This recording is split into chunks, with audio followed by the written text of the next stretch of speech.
இப்போ இருக்க மாட்டான், அவன் போட்டது உள்ளே வந்து ரொம்ப இதாக இருக்கு, அவன் போயிடுவான் அப்படின்னு இவர் சொன்னார் மேடம்.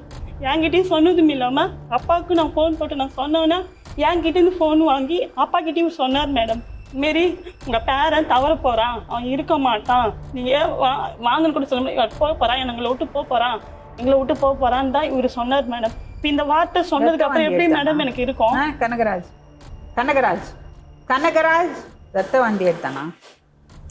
உடம்பு கெட்டு போச்சு மேடம், குடல். அது எப்படின்னு காரணம் இவர் தான் மேடம். சேராத ஃப்ரெண்டுங்களோட சேர்ந்து செய்யறதுக்கு எல்லாம் இவருக்கு இந்த குடிக்கவும் கற்றுக் கொடுத்தது இவர் தான் மேடம். காசு கொடுக்குறது தானே. அப்போ எப்போ கொடுத்தாலும் நான் கேள்விப்பட்ட சண்டை போடுவேன், கேட்பேன் மேடம். கேளுங்க மேடம், நான் கேட்பேன், நீங்கள் எங்கே கொடுக்குறீங்க? நம்மளுக்கு ஏற்று நல்லா படிக்கிற பையனா நம்மக்கிட்ட இருந்தா நீங்கள் ஹோட்டலுக்கு கூப்பிட்டு போங்க, ட்ரெஸ் எடுத்து கொடுங்க, சாப்பிடுங்க, நம்ம கண்ட்ரோலில் தான் இருக்கணும். நம்ம எப்படி அப்பா அம்மாவுக்கு நம்ம கண்ட்ரோலாக இருந்து வளர்ந்து வந்தோம், அந்த மாதிரி தான் நம்ம கையில் வச்சுக்கணும். நீங்கள் ஏங்க காசு இல்லை, எங்கள் அப்பா அம்மாலாம் கொடுக்குறேன், நான் ரொம்ப கஷ்டப்பட்டேன், என் பையனுக்கு நான் கொடுக்க தான் செய்வேன், நான் அவன் கேட்குறப்பெல்லாம் எனக்கு கூட அதாவது 100 ரூபாய் தவிர 1 ரூபாய் தரமாட்டார் மேடம். ஆனால் அவனுக்கு இப்போ 200 ரூபாய் கேட்டாலும் தூக்கி தருவார் மேடம், 300 ரூபாய் கேட்டாலும் தூக்கி தருவார், 500 ரூபாய் கேட்டாலும் தூக்கி தருவார் மேடம்.